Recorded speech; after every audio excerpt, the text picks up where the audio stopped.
Hello বন্ধুরা, আমি বিশ্বই শাহ। সবাইকে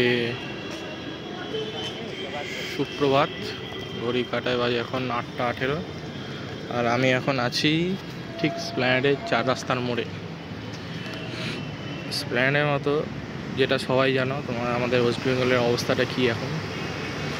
সেখানে আমাদের স্প্ল্যানেডের মতো জায়গায়, এত ভেরি ইম্পর্ট্যান্ট জায়গায়, যেখানে সবসময় গাড়ি দেখা যায়, গাড়ির চলাচলটা দেখতেই পাচ্ছ। 8টার সময় মোটামুটি যানজট শুরু হয়ে গেছে স্প্ল্যানেডের মতো জায়গায়। আমি আছি এখন ঠিক মেট্রো আইনক্স, যেটা তার মলটার সামনে। তো এটা ওয়েস্ট বেঙ্গল আর ওয়েস্ট বেঙ্গল নেই, এটা হয়ে গেছে, দেখতেই পাচ্ছ সামনে কি করেছে।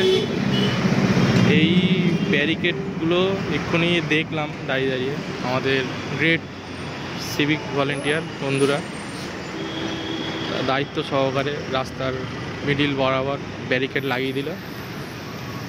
সব ব্যারিকেডগুলো সাইডে ছিল, টেনে টেনে এনে মাঝখান বরাবর লাগিয়ে দিল, যেখানে আমাদের কোনো মানেই হয় না এখানে।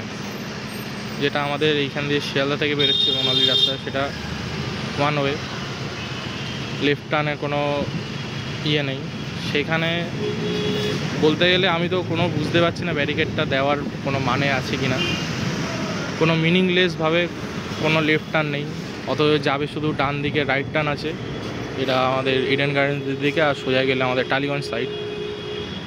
তো সেইখানে আমার বুঝতে পারছি না কি বলবো। এটা আর ওয়েস্ট বেঙ্গল না, এটা ব্যারিকেড বেঙ্গল হয়ে গেছে। আমাদের এনএইচের অবস্থাও সব রাইডাররা জানো কি অবস্থা এখন। খাস কলকাতার বুকের নজরটা এরকম কিছুটা দৃশ্যটা।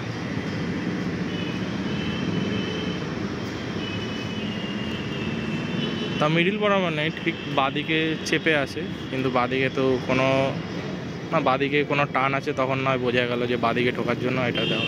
তো এখানে তো বাঁদিকের কোনো টার্ন নেই, আছে ওইখানটা, but no entry, one line, single line, one way রাস্তা। তো সেখানে ব্যারিকেড দিয়ে রাখার মানেটা কি বুঝতে পারছি না।